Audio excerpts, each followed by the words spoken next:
The French Revolution, which began in 1789, was a watershed event in world history, marking the end of absolute monarchy, the rise of secularism, and the birth of modern democratic intents. It was a period of radical social and political upheaval in France that saw the overthrow of the Bourbon monarchy, the establishment of a republic, and the eventual rise of Napoleon Bonaparte. Central to the revolution's dramatic and often tumultuous progression was Maximilien Robespierre, a key figure whose influence shaped the course of the revolution. He passionately fought against the French monarchy, the death penalty, and slavery, while advocating for democratic reforms and greater power for the people.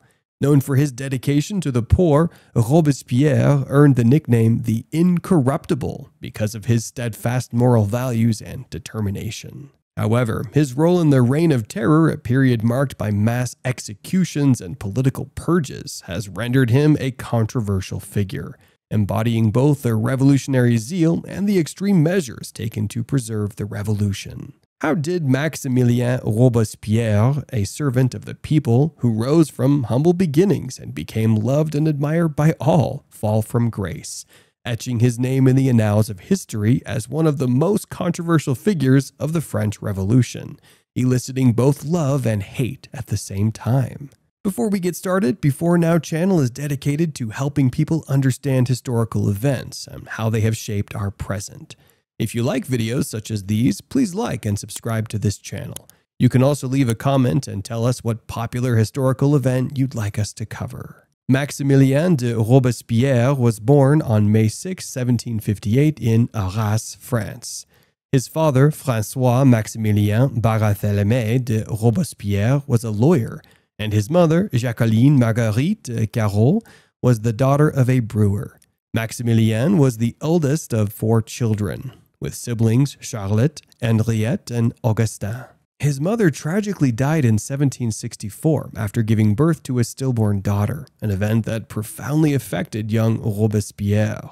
After his mother's death, his father left the family, and Maximilien, along with his siblings, was raised by their maternal grandparents. Robespierre demonstrated a keen intellect early on, starting his education at the Collège of Arras at just 8 years old. In 1769, thanks to a recommendation from Bishop Louis Hilliard de Conzié, he earned a scholarship to the prestigious Collège Louis le Grand in Paris, or Paris.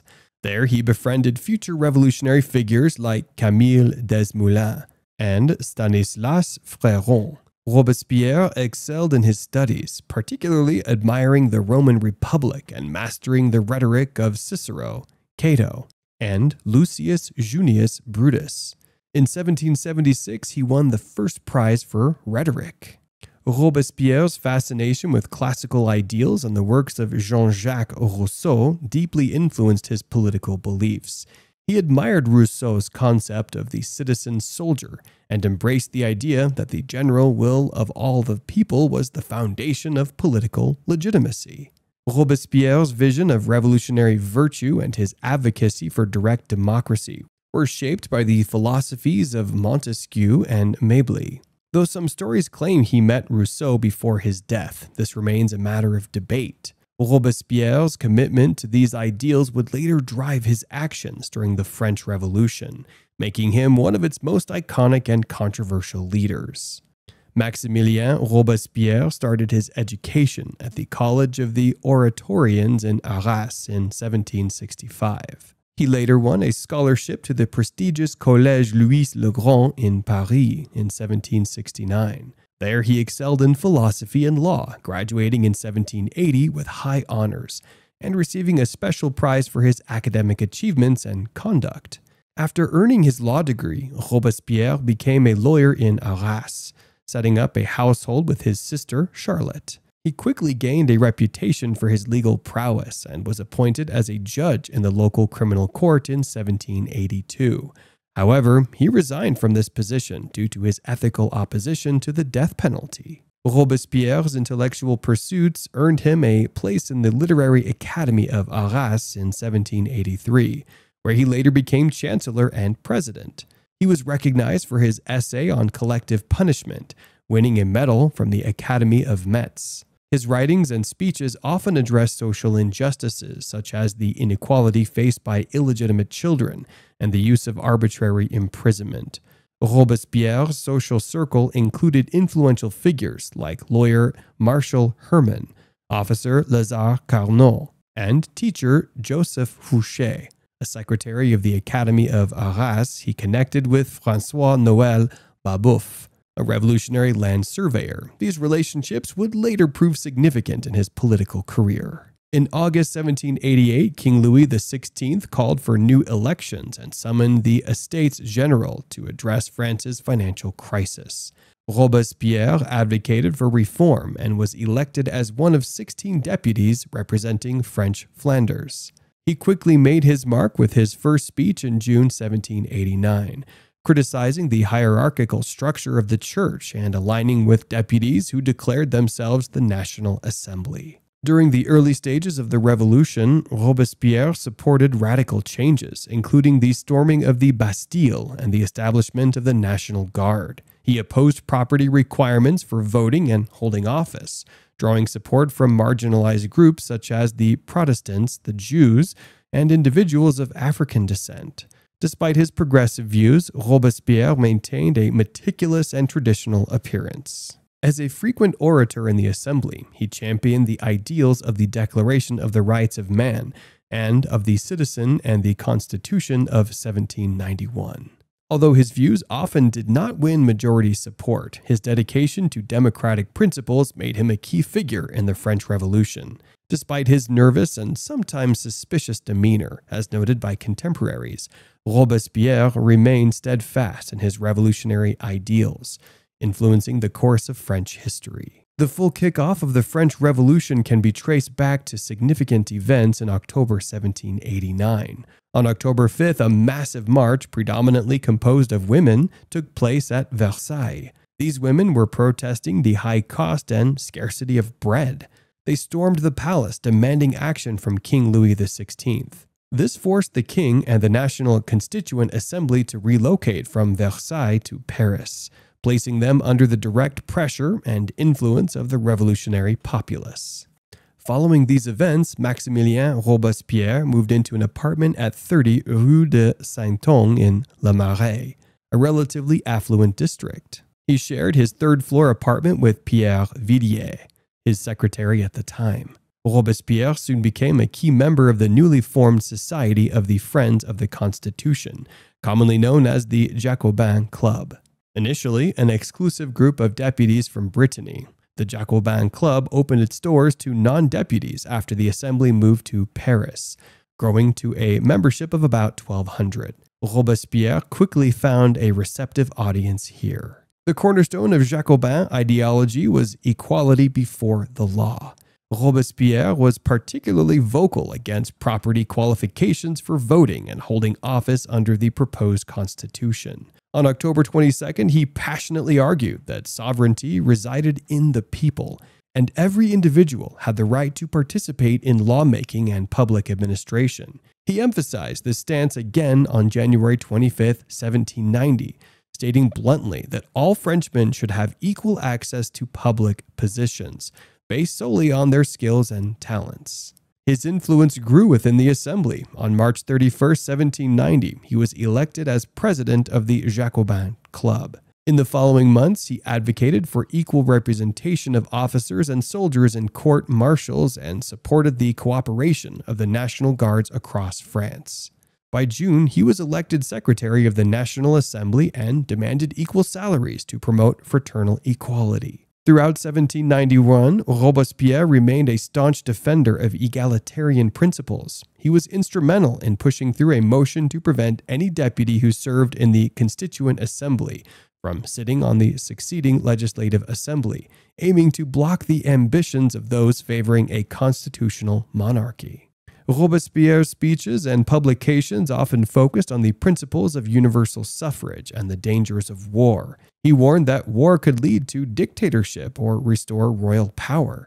His skepticism towards the war against Austria, declared in April 1792, underscored his belief that revolutionary changes should come from within, rather than being imposed by force abroad. In August 1792, Robespierre played a crucial role during the insurrection that led to the storming of the Tuileries Palace and the eventual suspension of King Louis XVI. He continued to champion the creation of a national convention to replace the assembly, insisting on universal male suffrage. The Prussian invasion in August led to further radical measures. The assembly ordered a citywide search for weapons and suspects, resulting in many arrests. Robespierre supported these actions, seeing them as necessary to defend the revolution from internal and external enemies. By September 1792, as the elections for the National Convention began, Robespierre's influence was evident. He was elected as a deputy, but the Montagnard Jacobins, including Robespierre, would gradually eliminate their opponents and dominate the convention. His steadfast adherence to revolutionary principles and his reputation for incorruptibility earned him great admiration among his peers. During the French Revolution, two prominent political factions emerged, the Girondins and the Jacobins. Both played crucial roles but had differing ideologies and approaches. Representing the more moderate faction, the Girondins advocated for a constitutional monarchy and were wary of the growing radicalism. They emphasized economic liberalism, supported provincial autonomy, and feared the influence of Parisian mobs on national politics. The Jacobins, on the other hand, led by Maximilien Robespierre, were known for their radical and egalitarian views. The Jacobins pushed for the complete abolition of the monarchy and the establishment of a republic. They were centralizers, advocating for a strong centralized government to enforce revolutionary changes and ensure equality. The Jacobins gained significant influence through their strong connections with the Parisian working class and their uncompromising stance on revolutionary principles. These ideological differences led to intense power struggles and ultimately shaped the course of the revolution. After the National Convention declared France a republic on the 21st of September 1792, a commission was formed to gather evidence against the former king, Louis XVI. Meanwhile, the convention's legislation committee explored the legalities of conducting a trial. On November 20th, the discovery of a hidden stash of 726 documents revealed Louis's communications with bankers and ministers, turning public opinion sharply against him. Claude Bazire, a supporter of the revolutionary leader Danton, proposed that the National Convention itself should try Louis XVI. On the 28th of December, Robespierre reiterated his stance on the king's fate to the Jacobin Club, and by the 14th of January 1793, the convention unanimously found Louis guilty of conspiracy and attacks on public safety. The next day, a proposal for a public referendum on the king's fate was defeated by 424 votes to 287, with Robespierre leading the opposition. On the 16th of January, voting began to decide the king's sentence. Robespierre worked tirelessly to ensure Louis's execution, and the Jacobins succeeded in thwarting the Girondins' last plea for clemency. On the 20th of January, half of the deputies voted for immediate death, and the following day, Louis XVI was guillotined. With the king's execution, the radical Montagnards, included leaders like Robespierre and Danton, gained prominence, overshadowing the Girondins. This shift marked a significant escalation in the revolution's radical phase, leading to increased centralization and the establishment of the Reign of Terror. The French government faced major internal strife as provincial cities rebelled against the radical revolutionaries in Paris. Assassinations of Marat and Le Pelletier created fear among leaders like Robespierre. Corsica seceded, seeking British protection. In mid-1793, France nearly plunged into civil war, facing aristocratic uprisings and federalist revolts. Robespierre joined the Committee of the Public Safety in late July, marking a critical period. By August, the new French constitution faced resistance in rebellious cities. Robespierre's presidency saw the introduction of the levée en masse and severe measures against economic sabotage. September saw the establishment of a revolutionary army and strict price controls amid rising unrest. October brought a split in the convention, leading to the trial and execution of Girondins. The Committee of the Public Safety gained supreme power, but remained accountable to the convention. Robespierre's leadership saw harsh measures against perceived enemies, including the execution of Marie Antoinette. November was marked by further consolidation of power and suppression of opposition. In December, Robespierre clashed with de-Christianizers and critics like Camille Desmoulins. The law of revolutionary government centralized authority, leading to increased arrests and executions. Robespierre's report justified the need for terror as a tool of virtue and justice. Early 1794 saw the execution of Hébertistes and Dantonistes, as Robespierre targeted factions within the revolutionary government. The law of 22 Prairial in June expanded the Revolutionary Tribunal's powers, leading to a spike in executions. This period solidified the committee's control and intensified the reign of terror, emphasizing terror and virtue as foundations of revolutionary governance. During the Reign of Terror, approximately 17,000 people were executed, with thousands more imprisoned. Executions were often for crimes perceived as counter-revolutionary, including criticizing the government, hoarding goods, or merely being suspected of disloyalty. Fear permeated France, as the Revolutionary Tribunal frequently condemned individuals without substantial evidence.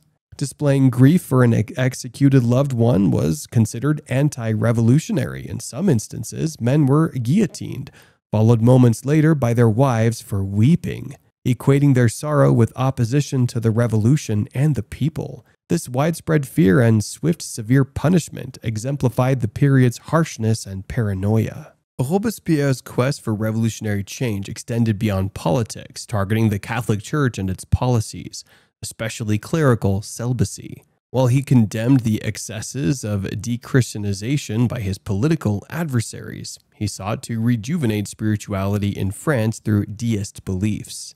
On May 6, 1794, Robespierre announced the Committee of Public Safety's recognition of the existence of God and the immortality of the human soul. The next day, he presented a detailed speech to the convention, intertwining religious and moral principles with republican ideals, and introducing festivals dedicated to the Supreme Being and other virtues. On June 8th, during the Festival of the Supreme Being, Robespierre made his public debut as a leader and convention president, passionately expressing his love for virtue, nature, and deist beliefs.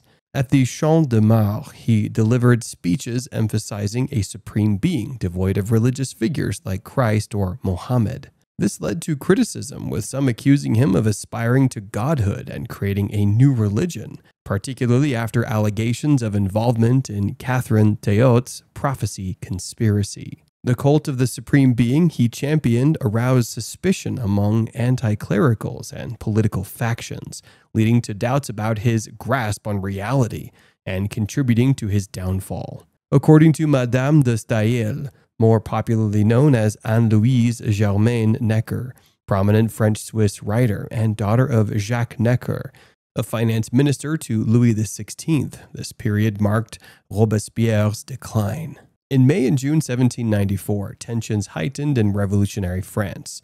On May 20th, Robespierre signed an arrest warrant for Theresa Cabarrus, and 3 days later, Cécile Renaud was arrested near his residence with 2 penknives, leading to her execution on June 17th. The law of 22 Prairial, introduced on June 10th without consulting the Committee of General Security, doubled the executions in Paris, marking the onset of the Great Terror, with 1,366 people executed between June 10th and July 27th.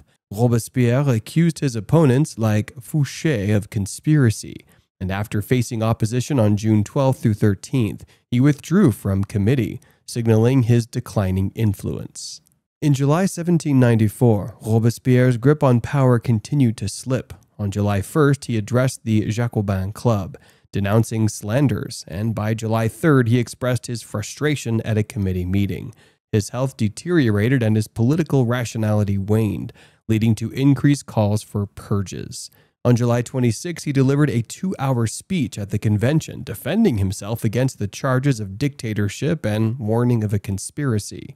However, his refusal to name the accused led to resistance and his speech not being printed. Later that evening, his speech at the Jacobin Club was well received, but it was clear his position was tenuous. On July 27th, Robespierre's fate was sealed as members of the two committees conspired against him, driven by fear and revenge. Tallien threatened the convention, resulting in Robespierre's arrest.